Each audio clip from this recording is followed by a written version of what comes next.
వెళ్ళి భర్త ఫోన్లేవే వెళ్ళి ఓ 15 రోజులు ఉండంటే మీకు వంట రాదు, మీరేముంటారు, 15 రోజులు ఉంటే మీ ఆరోగ్యం పాడైపోతుంది, 2 రోజులు వెళ్ళి వచ్చేస్తానులేండి అంటారు. ఏమి అక్కడ పుట్టి అక్కడ పెరిగిన వాళ్ళు అక్కడికి వెళ్ళడానికి ఏమిటి ఇబ్బంది? వాళ్ళు వెళ్ళరు. భర్త అంటే అంత అపేక్ష. అక్కడ ఉండి మరి నువ్వు అంత తలుచుకుంటే నువ్వు భర్తతో కలిసి లేవా మానసికంగా? సాలదు వాళ్ళకి.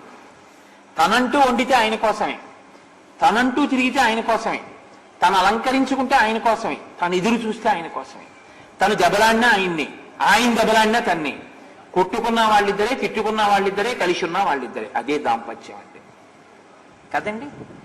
ఇది దాంపత్యంలో ఉన్న అందం. ఇది తెలుసున్నవాడు ఏ దంపతుల్ని విడతీసే ప్రయత్నం వాగ్రూపంగా కూడా ఒక్క నాటికి చేయకూడదు. ఒకవేళ నేను ఈ మాట అంటే వాళ్ళిద్దరికి మధ్య ఎడం పెరుగుతుందేమో అన్న అనుమానం వచ్చింది అనుకోండి, ఓ ₹1,00,00,000 ఇస్తాం ఆ మాట అందరూ అన్నా కూడా అనకూడదు. ఎందుకంటే భయంకరమైన పాపం అదే లోకంలో. అలా అనకూడదు, చాలా ప్రమాదం. కాబట్టి నా దగ్గరికి ఒకప్పుడు ఒక ఆయన వచ్చాడు. వచ్చి మా కోడలతో పడలేకపోతున్నానండి, మా అబ్బాయికి మీరంటే చాలా గౌరవం, మీరు ఒక్క మాట చెప్పండి ఆ అమ్మాయికి విడాకులు ఇచ్చేయమని, మీ మాట వింటాడని. ఇంకొకసారి మా ఇంటికి వచ్చి ఈ మాట అంటే నాతో ఇంత పరిచయం ఉన్నవాడివని కూడా చూడను, నువ్వు ఏమనుకున్నా సరే నిన్ను చెప్పుచ్చు కొడతాను, లే ఇంట్లోంచి బయటికి వెళ్ళాను. ఆ ప్రసక్తి రాకూడదు అసలు.